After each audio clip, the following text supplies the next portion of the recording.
Zander, what have you brought to the table today? Well, Lou, you know me. I'm always full of surprises. And this time, I'm switching things up every single week. What about you? Anything cooking? I'm still deciding, but funnily enough, I couldn't keep this table to just us. I've invited a few guests to join us this season. You might recognize a few of them. Oh, yeah? Should I be excited or nervous? A bit of both.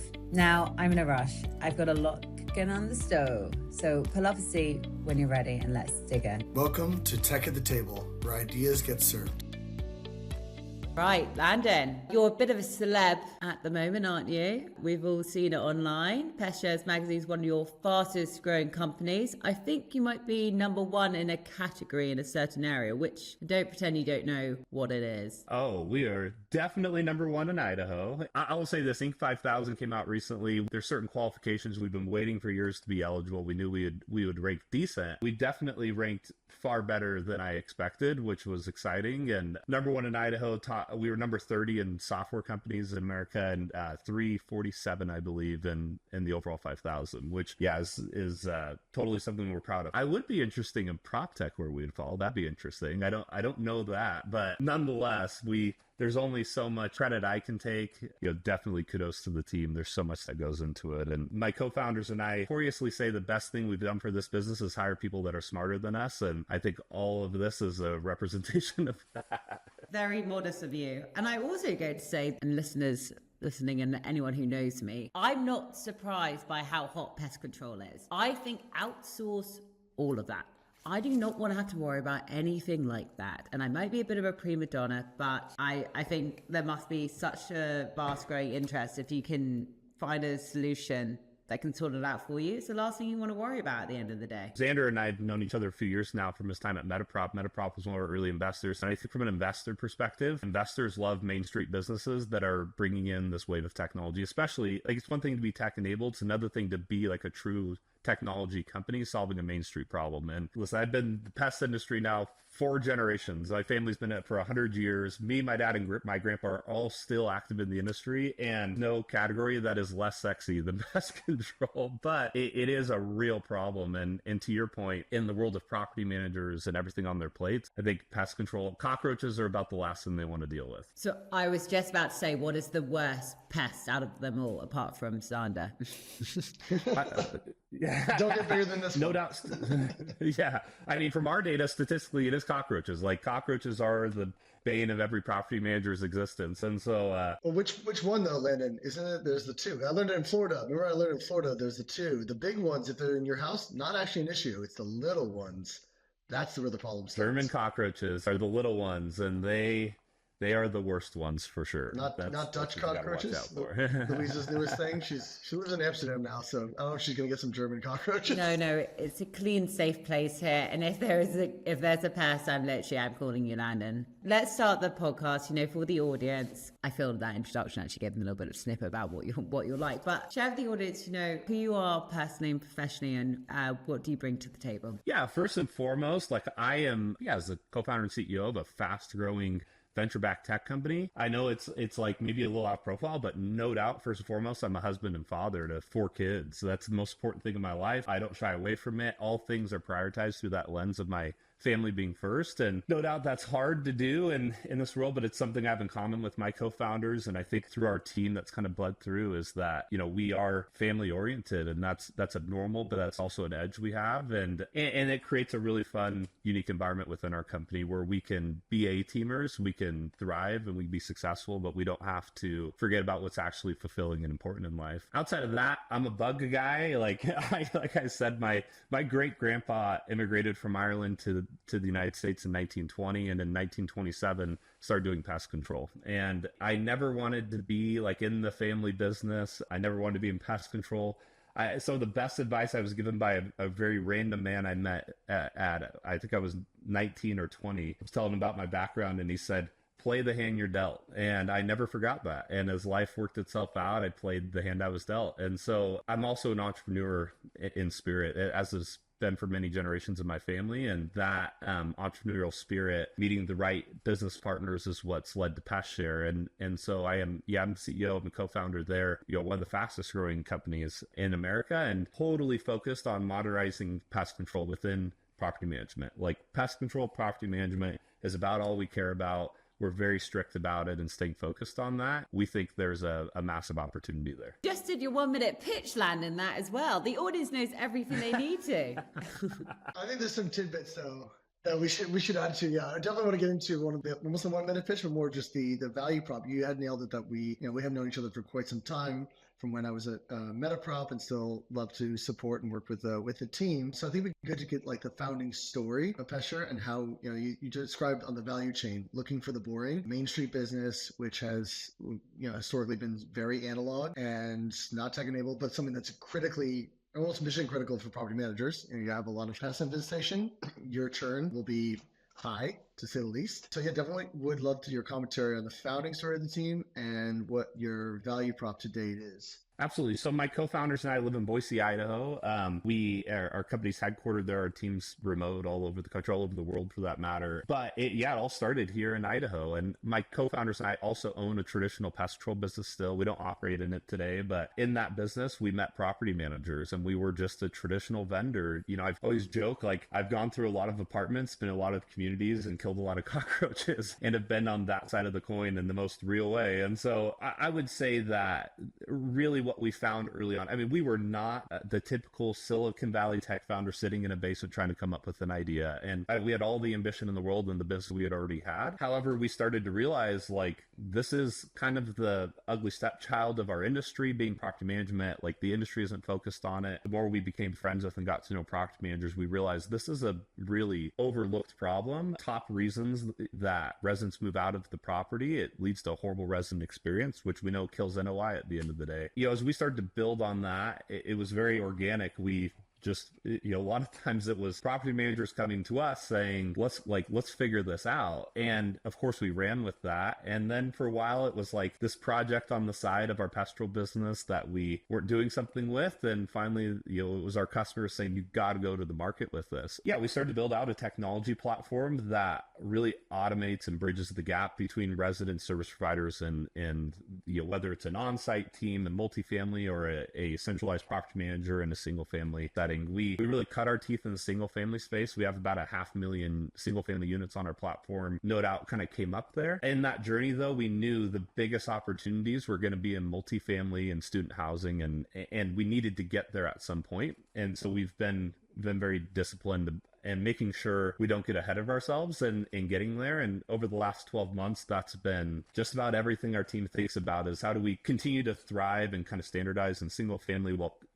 unlocking this next vertical multifamily. I'd say our value prop today is simple. I mean, again, we're a pure software company. First, we bring a whole vendor network. That's something that's unique. So we can really centralize the procurement side of pest control and completely alleviate teams from dealing with that, which is a real pain point. Today, the biggest pest control companies like a Terminix or an Orkin, let's say here in America, they really can't centralize it for you. You can't really just sign one contract and take care of all markets with them. But I would say more importantly, there's a lot of burnout that goes on for on-site teams, for example. They are quarterbacking pest control. The vendor is not solving pest control. The on-site team solves pest control, and the vendor is kind of a small part in that in terms of traditionally how it works today. So everything from coordinating services between vendors and service providers, taking care of vendor compliance, approving and reviewing bids, constantly going back out to bid to see if they can get it cheaper. We always joke about the bug binder. Like industry standard is to literally have a binder in the office, and I always say then the resident has to do the walk of shame down to the office to write their name in the binder and what pest issue they have. I think there's several examples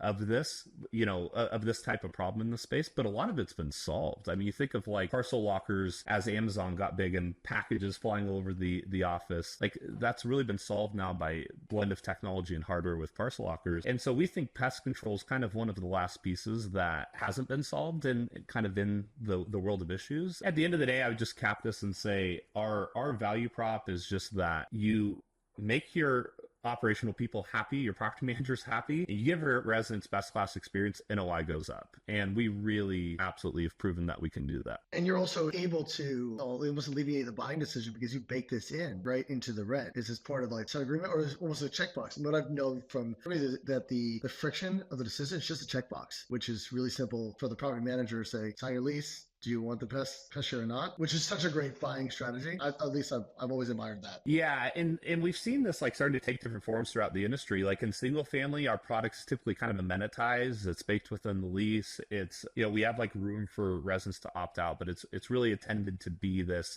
amenity that enhances the resident experience while also driving operational alleviation for the team. In multifamily, it's been interesting in that it perceived the same way but different in some ways. Like pest control is a budget line item and is happening on every single property, and so there's money allocated. It's something that's just routinely being done, whether or not it's going to be paid for by the resident or the landlord. No doubt, like depending on the market, we often see residents still either contributing or paying for pest control, and that kind of being passed along or being monetized by the property manager. I'd say multifamily is a little bit more restrictive on that. Like it's a little bit more hit and miss. You're seeing it in New York City, probably not doing that there, and that's going to be seen as a landlord cost that just has to be kind of eaten. In either scenario, we really streamline that, and we streamline the channels of accountability and responsibility. Like, you know, I'd say a pain point that we find in the space is who is responsible. That's really hard to say. Like, we're starting to get into an era where we can use technology, we can use AI, and we can start to gauge things like how severe is this infestation, and like maybe start to provide information that helps decide where did this begin and who's responsible for that problem. And it makes the property manager's world a whole lot easier. So when you're selling, and obviously you've moved away from, well, I'm sure you still do quite a bit of founder-led sales, but I love to sell. It's great sales. do you want to find like the decision maker, the person who cares about the pest? I'm sure it's a person who wants to keep obviously all tenants in the building. He's looking at like ROI there for their building. Is that the person you go to, or do you need to find the person who's literally tracking the pest of the whatever property manager it could be? I would say that there's kind of two characteristics that we typically look for. One, who has actually felt this pain and is feeling it the most. In multifamily, that can be an on-site manager, that can be a regional manager. No doubt you get up the chain pretty far and they almost lose sight of like, oh, I see a checked box. Oh, cool. It's fulfilled on the budget. It stayed in budget. I think it's done. You go down chain and these people are pulling their hair out every time there's a bed bug infestation or something, and so we want that person. They really get it and they get how burdensome it is. We also like this characteristic of someone that is looking at overall NOI, that's looking at profitability. A lot of times we'll lean in and do like a full ROI calculation and actually show, hey, here's all your Google reviews, all your one-star reviews that are pest related. And if we solve it this way and this way, we think we can improve occupancy by 1%, and that equals this at the bottom line. And we need somebody that has access to that data and can have that perspective. Are you using the Google reviews as like a lead source? Like, do you guys use some sort of a AI to identify which ones? Because that's a really cool keyword search approach. Oh, what? Like tenants going in and hating? Yeah. Saying like there is, you name the bug and then they say like, okay, this is happening at this property. That would be real. I mean, are you doing this? Because I find that really smart. Well, I don't know. This isn't secret sauce. Maybe this is advice to anybody. It's good advice. Yeah. As a property manager, look at your Google reviews. We are way down the rabbit hole on this. Yeah. Like we have these Claude workflows where like we drop in a URL and it's doing a popping out a one pager with a full reputation review through the lens of pest control and saying, Google, Better Business Bureau, Yelp, here's your reviews and here's how many one-star pest reviews that you have. And we've built something also like, internally to where we have that with every single customer, and at any point in time we can pull it and show them this other perspective on how to see pest control. And I am blown away. I personally do a lot on the SFR side with like the top 5 REITs and very active in those deals. So these are people with 50 to 100,000 plus units, and we are finding like thousands, literally thousands of bad Google or other type bad reviews that are specifically pest related within these large enterprises, and seeing the same thing on the multifamily side. Is it within certain, you mentioned obviously New York, is it within certain cities you're seeing it? Is it more like regional, or there are pests everywhere? So we started this talking about German cockroaches. German cockroaches are like agnostic to like they are everywhere. We have them in Boise, Idaho bad. They no doubt like they'll ebb and flow to some degree with climate. They're going to thrive a little bit more in either high density areas or warmer climates, but the range compared to other pests, like that range of difference is not very extreme. They're ever present in the space for sure. Bed bugs are, I would say, if anything, what drives up the numbers is density for sure. In a New York City, you're going to kind of have, or whatever, pick the major metro, you're going to have it worse because of their ability to spread unit to unit, building to building. But oh man, pick a podunk market in the middle of nowhere, and I bet you we've found German cockroaches there, rodents there, bed bugs probably there at some point, and it's a thing in the whole space. Have you worked with municipalities then? Because this, I mean, you brought up an interesting thing about, like, I remember the Paris bed bug fiasco, like it was 1 or 2 years ago. But like, do municipalities reach out and say, like, hey, we want to understand what is like the density of pest inspections that are happening? How can we leverage this to like improve our own city municipalities? Has that come up? Yeah, we haven't. I would say we've touched the edges of low-income housing where you see cities and municipalities start to come into play, but have not really dove in there. Military housing, something we're like, again, like starting to touch the edges of and dabble in a little bit, where I'd say there's a little bit of a similar effect. But what I will say on that is, like, Pest Share is quickly aggregating the most powerful set of pest control data in, like, I would like to think probably in the whole pest control industry. Being a technology first company, we literally have entomologists on staff that are helping our data people develop this like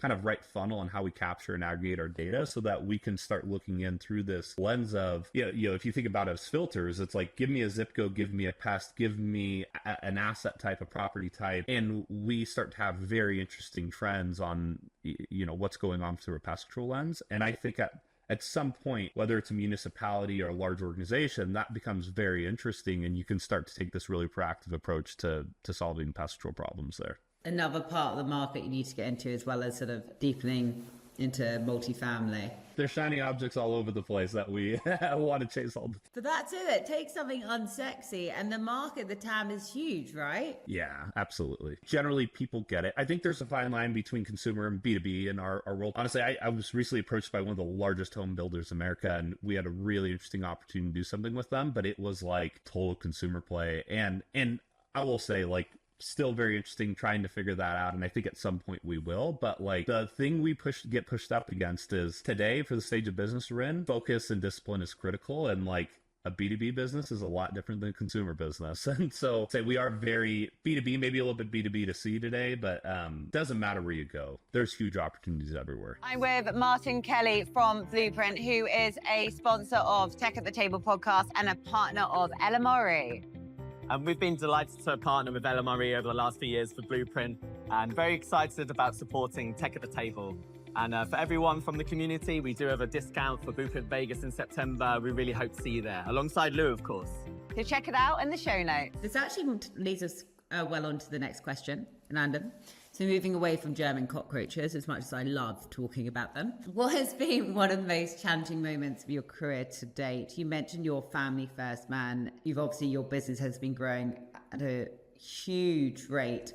Is it down to balancing those two or has it been something to do with the business? What is it? Great question. And first and foremost, I'd just say that being in a startup is hard, and it is what you sign up for. And there's a part of you that loves it. And you got to kind of love the chaos and love the challenges. I think about hard in two buckets. One is unfulfilling hard and fulfilling hard. I think by nature, any of us just love being in the fulfilling bucket. It's what we sign up for. And I've had like little blips. Sometimes it's like a Friday, or maybe it's a week, where it's like things go a little bit stagnant, and I'm like, oh, like this is getting kind of boring. And then like you get hit with something new, and it's like, okay, we're back in it. Oh, then you complain like this sucks, but the reality is you thrive off it. The unfulfilling stuff is the more challenging things. And I'd say may separate out from all that and say, no doubt, the family dynamics are challenging. You're playing a game of balance that is like the truly most important thing in your life, but the thing that you are just like so committed to, you're kind of on a hook you can't get off of, and you got to play the game.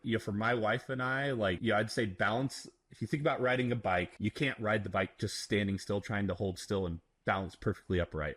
It's a matter of forward movement, and sometimes you're leaning this way and sometimes you're leaning that way, but as long as you're going forward, you're good. And I think we've found some form of balance, and also knowing, hey, we've raised capital, there's going to be, some sort of end at some point in time, and this is not our life forever, and this can be a chapter we can live in and thrive in. And I think in many ways that is like kind of a fulfilling challenge that it's really helped us develop our marriage and develop our family together. Unfulfilling things are 4 a.m. I'm sitting in a hotel lobby on a family vacation, doing due diligence, trying to get through a funding round. My co-founders and I throwing money in, bridging round to round because we ran out of cash. Like those are all the things that just suck and they're so stressful. And it's like, this is us keeping the wheels in the car. I'd say on business side of fulfilling challenges, like what we're in right now in this, expanding into a new vertical is a really fulfilling challenge, and it's freaking hard. Like, we are 100 people, not 10 people. We're not a speedboat. We're also not a cruise ship, but like, we have to take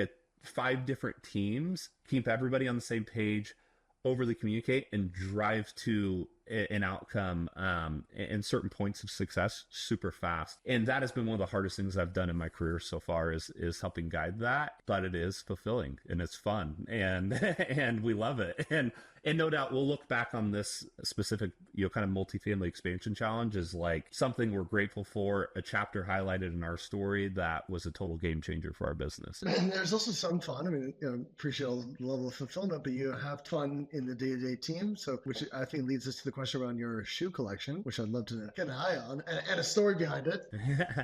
I'm in my office right now, or we have an office here in Boise. It's a little blurred. You can probably see our office is all orange, all shoes. Here's Do you do any work there? I can see a ping pong table. Here's our genealogy of shoes over the years. And so, yeah, no doubt we got plenty of orange sneakers. We have a closet that might feel like a mini Foot Locker if you walked in there with shoe boxes. And so I always thought it was something to do with playing at the University of Washington, because you all played football, or most of the Clem brothers played. Yeah, my co-founders, Justin and Tom, they're both brothers. They both played Washington State. And so I played a lot of sports growing up, but not at their level. They went way further than me. And there is a fun, like, sports environment here. I think that led some of the shoe stuff. And we probably have hundreds of orange sneakers that have gone out at this point. We just donated, a friend of ours runs a nonprofit in Ghana. It's called Ghana Make a Difference. We just donated like hundreds of pairs of orange Crocs to their kids in their orphanage there. And so there's a lot of fun things that we've done with it. And that sense of, it feeds into, for us, the sense of community. I mean, to us, we're family oriented. We really love each other on our team. Like, maybe it's different than some, but for us, that's what gives us energy and gets us excited. I mean, being at many ALPMs with you, I think the number one feedback is always like, this is like our favorite people. Like, we just like love these people. Everyone that's ever met you just like loves spending time. And it's reflective of like your team and culture and your core values. So like, I think you also touched on this a moment ago, just like where you think the future might have for the team, but where do you see the world evolving, and what kind of skill sets are you requiring your team to have in this changing world? It's interesting. I think we're in a phase where, as a business, we need specialists, less generalists. Like in an early stage startup, you need everybody to do a lot of things. The people that can do the most, like the broadest array of things, are typically the most valuable. I think that shifts, and you need some version of the best. One benefit of our business is like, we are technology, we're also pest control. Like, people are buying pest control from us, and like, there's areas of technology where we don't necessarily have to be on like the bleeding edge and have the best ever, Silicon Valley's best AI engineer, but at the same time, there's a level kind of on all fronts where we need to be impeccable. And for us today, there's really 3 core tenets in our business: technology, pest control, and property management. And we need to have deep domain expertise across our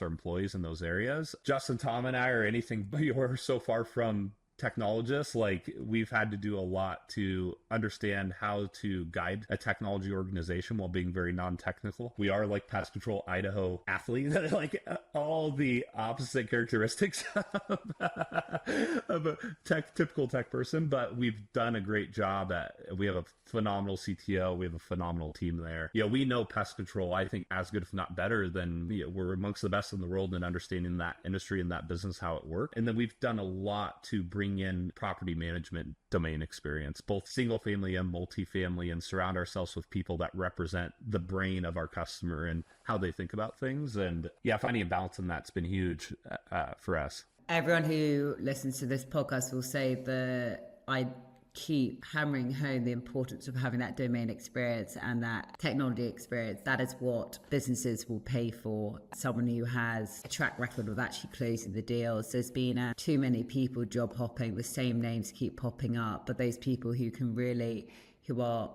have AI understanding, that commercial intelligence, will go so far. And I know a lot of people talk about lots of roles going at that sort of senior level, sort of 7 years plus. They're worth their weight in gold, because there's so few people who actually have that AI sell down. The AI thing is crazy. We feel like everybody feels it. I think what's interesting about AI is like, is anybody a long-term expert in AI with deep domain experience? Like, very, very few. and no doubt there's experts in it for sure, but like everybody is adapting and adjusting with it and learning about it to some capacity. And I would say in today's world, like you need, if you're in a tech company, like maybe I'll put it this way. In our business, and I think in others, everybody has or is going through this phase of gauging, like, are you on board with like this full AI makeover? Are you not? And if you are not, adios, because there is absolutely somebody sitting right there that can come in and take your place. And that's for me as a CEO, all the way down to an AE or, let alone an engineer. And so being nimble and getting on the learning curve and just adopting everything that's coming your way is critical. And I know in our org, we're absolutely kind of going through a makeover right now. And, I don't know if we've like full blown had to go through, we definitely haven't had to go through like big cuts or something because people that are being roadblocks there. But I think it is culturally clear you're going to adopt this and you're going to let this bring efficiency into the org or else. And we're very serious about it for sure. I think previously people say, I just want to hire someone for real estate technology. Like you now need to like assess the candidates on many levels. So you obviously want someone who can sell software or be able to have that AI sell. So that's basic stuff like understanding medic, complex sales, procurement, whatever it could be. Then you have, okay, they can sell real estate. That's great. Maybe they've sold a software product to an owner, operator, developer. That's great. They understand your buyer. But like you mentioned about that domain specialist, I think that's what I've seen when my clients are hiring.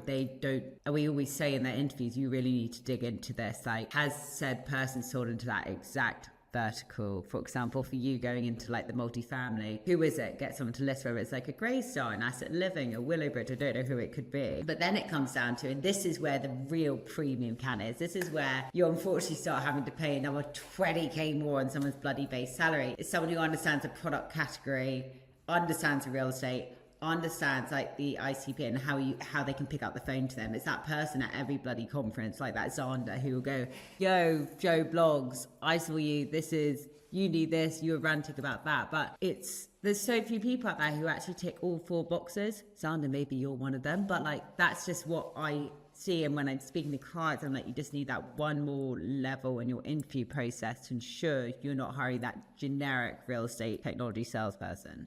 I've been thinking about it this way, of like there is a little bit of like an old guard and like a little bit of a new school, I think, throughout the space. And we see this in different capacities. We see this in sales, like the thought of hire this one person that has strong Rolodex that could sell everybody, I think is a little bit of the old guard mentality versus like we need to build a proper scalable go-to-market engine and like feed that in the right way with the right people. And that's what leads to real rampant growth. Like that's an example of that. I think when it comes to AI, this is absolutely a thing as well. I think you have that kind of old guard AE versus this, kind of new school AE that's coming in. And we definitely see people staying out in our org that over the last 1 to 2 years, we're listening to every single podcast that ever came out of Silicon Valley on AI and internalized that and obsessed over it. And they obsess over every new cloud release that comes out and have applied that within their role. Those people are shining stars. And to your point, I didn't even know that we've got there. Like, I think we are still trying to get there and understand that in the hiring process of how do we identify that? Because it's so easy to say all the right things, but it's,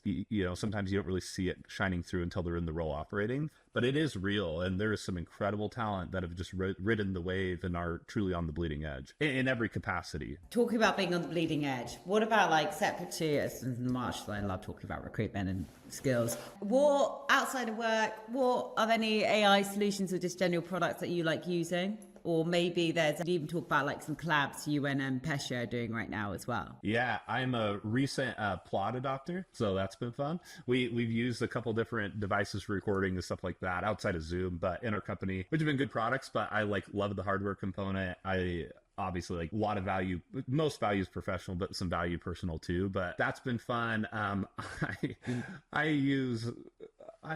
a pretty avid blend of Chat GPT and Claude, but use a ton of both in my personal life too. Like runs my personal budget because I don't have time to deal with anything, I feel like, personally, let alone my family's finances. So I get like this like Amex update from Cowork every day on like how much money we're spending. And so yeah, on the personal front, definitely probably use it like a lot of people, but it like maybe use a little bit more because of how much we use it professionally. Pest Share is going through a funny thing right now where we, like, especially in our go-to-market team, have kind of a lot of tools we've accumulated, like different technology products, and some even like on the consultative side. We use primarily Claude teams. And as Claude's been like making its way through and people are really adopting, suddenly no one's using X, Y, or Z tool. And we're realizing, especially as we like connect our Snowflake to Claude and like start to bring all the tools together, HubSpot to Claude, like we actually don't need a whole lot of other stuff. And so, you know, no doubt, like all companies, like that's probably been the most talked about AI thing in our business. No doubt there's some other products around the edges that we use a startup called Ask Elephant that is designed for go-to-market teams, you know, connects HubSpot, Zoom recordings, things like that. That's been a really powerful tool, but it's ever present in our company, let alone what we're actually developing in our core product and how we're using it there. What an impressive array. Willingness to try and test everything under the sun. But granted that maybe some of the line items for your personal budget might have to do with shoes, just possibly saying. But what's and this is going to be on the personal front or on the professional side, but what's one decision you made at the table that changed everything? Yeah, I'm probably not going to have a very glamorous answer, to be totally honest. I would say my experience has been this. I don't ever really typically make myself one critical game time decision that changes everything. Our biggest, best decisions are made as co-founders, as an executive team with a lot of thought and consideration. One thing our business does really well is identify problems and makes those decisions very quickly, and even really, really big decisions. No doubt, like we've had to make structural decisions and vision related decisions in moments that kind of felt game time. Maybe that was within a quarter, but it's kind of like this came up in the board meeting. By the next board meeting, we need to make that decision, adjust it, and showed how we drove change. And like 3 months isn't a lot of time for a real big, you know, some certain types of decisions. And so it's really hard to put my finger on one, and I definitely couldn't take credit for anyone. I would come back though and say our best decisions were probably the times we said no. Like there's been this, you've heard this through line message from me of discipline and focus. You mentioned early also, you know, with looping and Instagram, like global, we have this internal joke. Tom, one of my co-founders from day one's like, all right, so when are we going to take this international? And it's kind of been this funny joke because we have expanded into Canada now, and he's always like, I told you guys we would, you know. But there's always been, again, things that we're in a very broad category. Like 85% of US households have a pest problem, but 9% have a pest control subscription. Like it is a massive TAM. And yeah, the ability to strategically say no and come back to our core tenets, but also understand the vision and know when the right time is to say yes and what to, has been absolutely the most important decisions we've made to date. It's critical lessons for all founders and teams listening to be disciplined and focused. Yeah, I may tap on that too, of just like for any like early stage founder out there, I do not spend much time like advising or anything like that, but I do have like a little pocket of local entrepreneurs, a lot of breakfast with every once in a while that gleans some advice. And number one thing that I find is not, as a problem is not enough focus. And probably the number one advice I give is like, you want to solve this broad thing for small businesses, be the guy for landscaping companies in the Pacific Northwest to start. Like, and really, we live in a world where truly niches make riches. Like we're doing pest control and property management. Like, come on.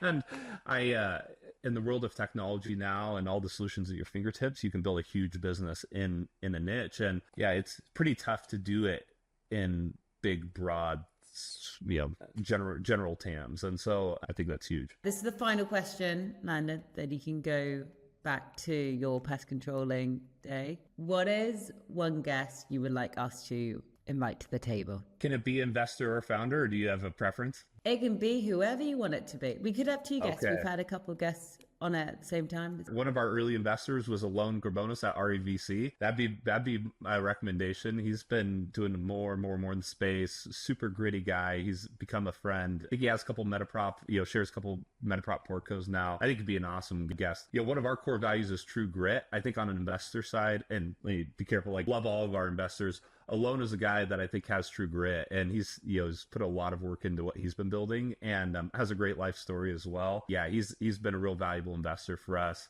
He's like a guy that's not in our boardroom, but like is always there at second's notice to provide value. And so I have a lot of respect for him in that regard. I'll give another shout out too to Rob over at Boom. They just announced like a $15 million Series A. They're definitely doing some things in the space that are interesting and in a pretty like congested category too. So, we've become, friends in passing at the different events. And by no means did he call it a favor. In fact, we actually don't talk that much, but I have respect for what he's doing and in a pretty competitive spot. And no doubt just had a good press release this week. So kudos to him. Amazing. Thank you for that, Landon. We'll be going after and inviting them to the table. It's been a pleasure having you on. I think it's incredible. There's one other founder we had on this, and this is Vivian at Security, who very much said family first. And I think that must be one of the hardest things to do when you have so many other things pulling you towards them, separating it. I know when I find it very hard to switch off and not think about work when I go to bed. And there's so many things that you want to achieve in one day, and then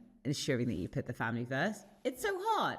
Yeah, like thank goodness I've been in my office today. Thank goodness for remote work. I spend a lot of time working from home. There's a way to balance it all. On that too, I'll maybe kind of double back and just say this of like, for me, there's three things that are actually important in life. And this is the single best realization I had in my journey personally in Pest Share. Obviously, I'm an entrepreneur. Obviously, I'm addicted to what we're doing. And if I was single, I would spend every waking minute in this business. And I don't know that the outcome actually would be different, but no doubt it's all I would do. But I realized pretty early on, like what are you chasing this fulfillment? And there is a little bit of a faux feeling of fulfillment that comes to building a business. Eventually it comes to some form of an end. I had a really good realization early on of that happening. And this is where you see the CEOs or founders get divorced and all this stuff, And for me, there's three things. The things that give me fulfillment and matter in my life are spending quality time with my family, serving other people, and creating opportunity for other people. Like those are all things that have been done for me, and Pest Share is a means to that. And there's been phenomenal opportunities to do those things on my journey within Pest Share as well. And so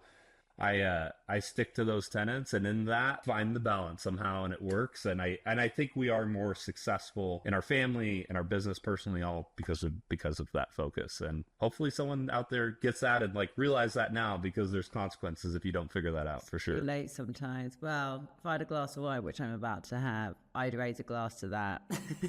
By the way, I made something so nice at this table, but we obviously forgot to talk about what we were eating. And my favorite app is called Stash Cook. So you can save Instagram recipes and then it saves it onto this platform, and then you can just look at it and make it straight away. It's called Bart. You chop up banana, you then put Greek yogurt, and then you can melt, I've melted chocolate all over it, but you can melt maybe something slightly healthier, or like if it's for breakfast, a raspberry Kool-Aid. I made that, and I'm really proud of myself, and I'm going to try my best not to eat it. I was on this bloody podcast. And don't leave it out, Louisa, because you might have some bugs might be coming by, so you have to eat it all in one sitting. No, but you're having cockroach. You're having cockroach in there. I'm at breakfast time here, and I usually don't even eat before lunch, and so like my boring yogurt and protein shake here, But I will say, I do love to cook. I wish I had more time to cook. Want to shout out to the UK. One of my favorite cooks is Jamie Oliver, and one of my favorite cookbooks, he has a book, recipes he does with like 3 ingredients or 5 ingredients, like super simple, healthily. I caught onto it through Instagram, and every once in a while I'll cook up some of his stuff, and it's like easy, fast, healthy. He's awesome. He's one of my favorites. And next time I'll have something ready to share for sure. Landon, it's been an absolute pleasure. Thank you for joining us. Thank you, Landon. Thanks, guys. It was a pleasure. As always, thanks for joining us at Tech at the Table. It's been a pleasure having you. If you enjoyed today's episode, make sure to subscribe, leave a review, and follow us on Apple, Spotify, or wherever you get your podcast. And if there's someone you'd like us to join the table, get in touch at podcast@techathetable.com. Thank you for listening. We'll see you next time, and bring your appetite.